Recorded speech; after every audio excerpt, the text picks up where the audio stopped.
Thank you, Mr. Speaker. Mr. Speaker, according to a new poll released by CNN last evening, Americans are increasingly concerned that ISIS represents a direct threat and that they're fearful that ISIS agents are living in the United States. A Washington Post poll released this morning shows that 90% of the American people believe ISIS poses a serious threat.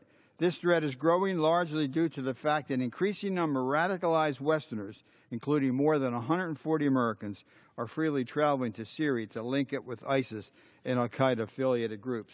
Consider that over the last months, while this Congress was out on recess, the number of Americans killed fighting terrorist organizations in Syria grew, signaling a trend that should be troubling to all Americans.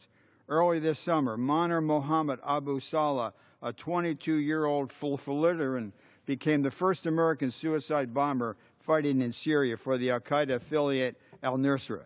Equally concerning as his deadly act was the fact that he traveled from Syria to Florida and back again in the months before his terrorist attack. In August, 2 more Americans were reportedly killed fighting with ISIS. Douglas MacArthur McCain and Abdurrahman Muhammad, both originally from Minneapolis, Minnesota. We must take proactive steps to discourage Americans from traveling to Syria to link up with these groups. Unfortunately, current law does not prevent Americans from traveling freely to Syria and back, which creates loopholes that would-be jihadists can exploit. Currently, unless the U.S. has solid evidence that they have joined these terrorist groups, the FBI cannot arrest them. Unfortunately, it can be very hard to prove that suspects fought with a terrorist group in Syria due to limited U.S. intelligence about their activities in the region. I'm concerned the absence of laws preventing unrestricted travel to Syria means the U.S. is not taking substantial steps to discourage Americans from going to fight.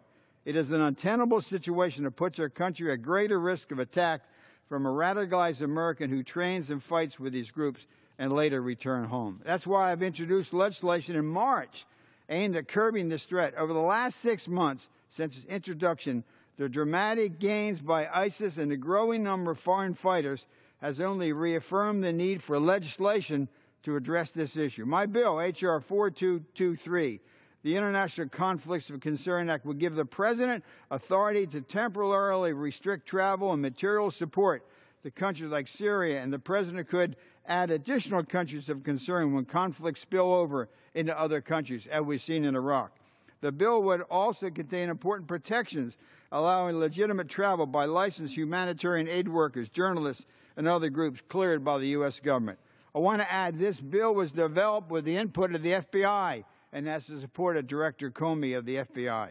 I believe it is a common-sense solution to an increasingly urgent threat that the House should bring up this bill and pass it before it recesses.